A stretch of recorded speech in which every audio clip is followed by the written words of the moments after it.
ఎండాకాలం వస్తే పుచ్చకాయలు బగ్గ అమ్ముడు పోతాయి. దోసకాయలు కర్బూజకాయలు సుత బగ్గ కాయచేస్తారు. ఇక జ్యూస్ సెంటర్లకైతే ఫుల్ గిరాకీ. కూల్ డ్రింక్ల దందా సుత మంచిగానే నడుస్తుంది. ఇన్ని మజ్జిగ ప్యాకెట్లు పెట్టిన పొట్టు పొట్టు కొనుక్కోపోతారు. నిమ్మకాయ సోడాల దందగిన జోరుంది. ఏందన్నా ఏమంటున్నావు? ఎండలకు చల్లటి జ్యూస్ తాగుదాము, కొబ్బరి బొండాలు గుంజుదాము, చల్ల చప్పరిద్దాం అన్నారనుకో, ఈడేంద్రని ఆయన గిట్లా తయారైండు అంటారేమో పో. అవు మళ్ళా మంచిగా బీలరకేగా పడ్డారు ఎండలకు చల్లవాడతానికి. దీన 3 లక్షల కేసులు గుంజి పడేస్తున్నారు అంటే చూడుండ్రీగా. ఒక్క కేసులో 12 సీసాలు అంటే 36 లక్షల బీలరు కథం చేస్తున్నట్టు. పొద్దుందాకా ఎండల తిరుగుడు, పొద్దుముక కూలైతానికి దుఃఖం బాట పట్టుడు.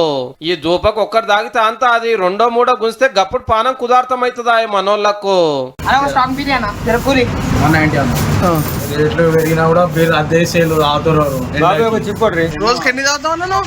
1-2 తాగుతాను. అవునా?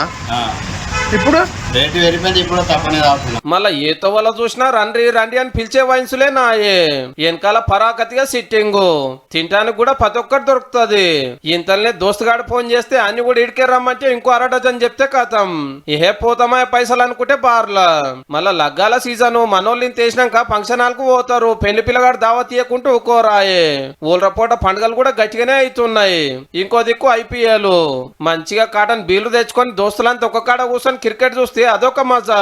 మనోళ్ళు ఓడితే బాధల దాగుడు, గెలిస్తే సంబురంల దాగుడు.